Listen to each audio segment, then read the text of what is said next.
Good morning.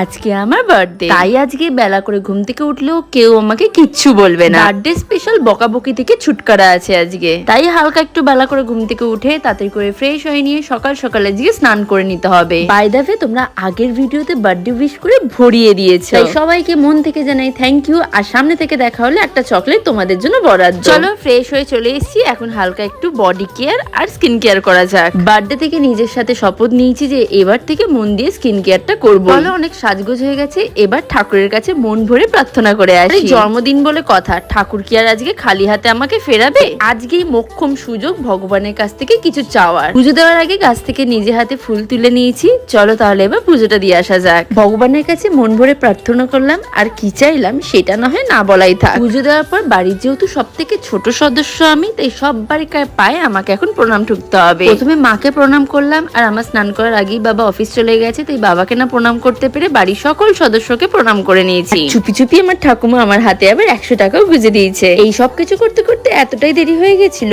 যে breakfast করার টাইমটা পার হয়ে গিয়ে এখন লাঞ্চ করতে বসেছি। আর লাঞ্চে মাকে সেরকম কিছু রান্না করতে বারণ করে দিয়েছিলাম, কিন্তু আমটা যেন লাঞ্চে ম্যান্ডেটরি থাকে। এখন ভুড়িভোজ করে কলেজের জন্য রেডি হতে চলে এলাম। এইভাবেই বার্থডে সকালটা আমি কাটিয়েছি।